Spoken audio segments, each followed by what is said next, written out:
On January 28th, the Roman Catholic Church celebrates Saint Thomas Aquinas, the 13th century theologian who showed the Catholic faith is in harmony with philosophy and all other branches of knowledge.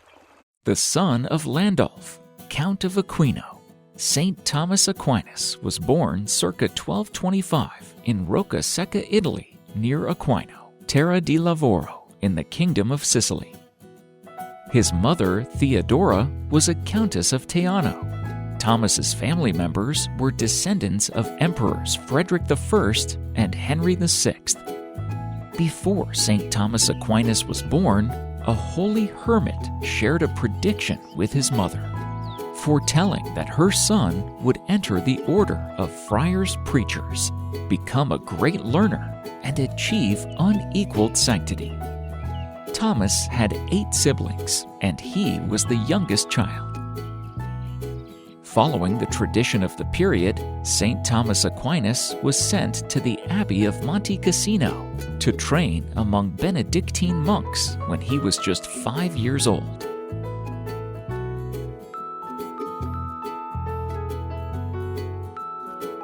Saint Thomas Aquinas remained at the monastery until he was 13 years old, when the political climate forced him to return to Naples. Thomas began his theological studies at the University of Naples in the fall of 1239. It is believed that Thomas was introduced to his philosophical influences, Aristotle, Averroes, and Maimonides at the university, where he also met John of St. Julian, a Dominican preacher who influenced him greatly. Thomas soon joined a new religious order known as the Order of Preachers, or the Dominicans, after their founder, Saint Dominic de Guzman, an order which placed an emphasis on preaching and teaching.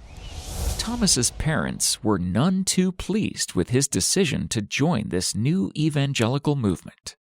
In order to talk some sense into him, Thomas's mother sent his brothers to bring him to the family. Having resisted his family's wishes, he was placed under house arrest. A famous story has it that one day his family members sent a prostitute into the room where Thomas was being held prisoner. But Thomas drove her off with a fire iron. As the door slammed shut behind her, he traced a black cross on the door. That night, 2 angels appeared to him in a dream and strengthened his resolve to remain celibate. Eventually, Thomas's mother relented, and he returned to the Dominicans in the fall. Thomas went to study at the Faculty of the Arts at the University of Paris, where he is believed to have met Dominican scholar Albertus Mangus, the chair of theology, who was later canonized as a saint by the Church. Under the tutelage of Saint Albert the Great, Thomas subsequently earned his doctorate in theology. Thomas was quiet and seldom spoke at the university, leading other students to believe he was dim-witted. They started calling him the dumb ox.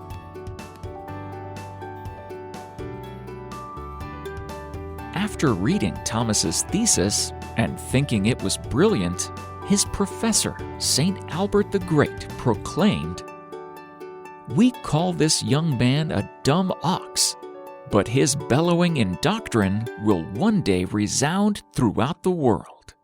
By the time he was 23, Thomas was teaching alongside his mentor at the University of Cologne.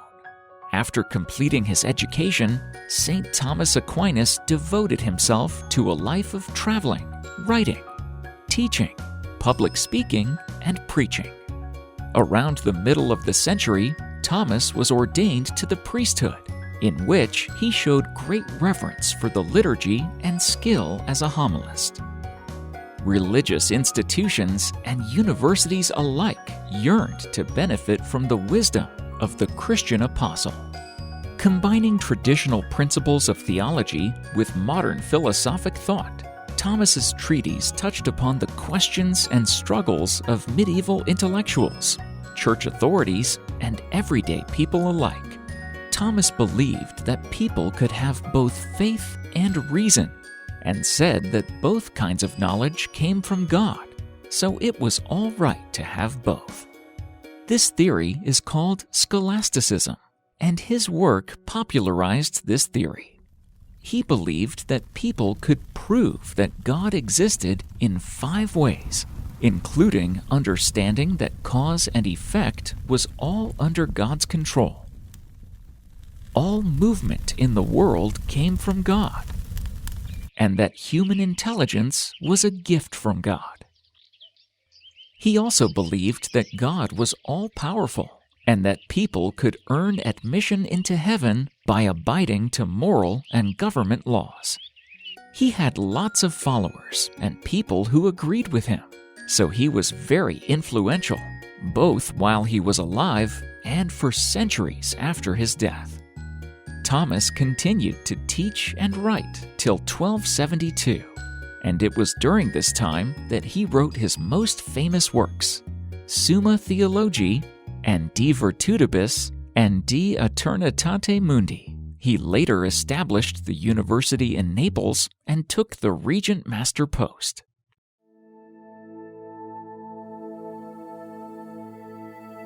In 1273, Thomas was seen by the sacristan to be crying and levitating in prayer before an icon of the crucified Christ at the Dominican convent of Naples in the chapel of St. Nicholas. During this prayer, Christ is said to have told him, "You have written well of me, Thomas. What reward would you have for your labor?" Thomas replied, "Nothing but you, Lord." Following this exchange, something happened, but Thomas never wrote or spoke of it. Thomas refused to write any more. When begged to return to work, he replied, "I cannot, because all that I have written seems like straw to me." In January 1274, Saint Thomas Aquinas embarked on a trip to Lyon, France, on foot to serve on the Second Council, but he never made it to his destination.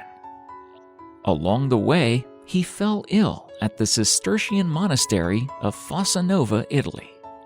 The monks wanted St. Thomas Aquinas to stay at the castle, but sensing that his death was near, Thomas preferred to remain at the monastery, saying, "If the Lord wishes to take me away, it is better that I be found in a religious house than in the dwelling of a layperson."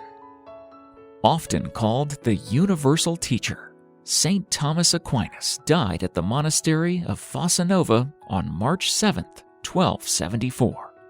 His original feast day was March 7th, the day of his death, but because the date often falls within Lent, in 1969, a revision of the Roman calendar changed his feast day to January 28th.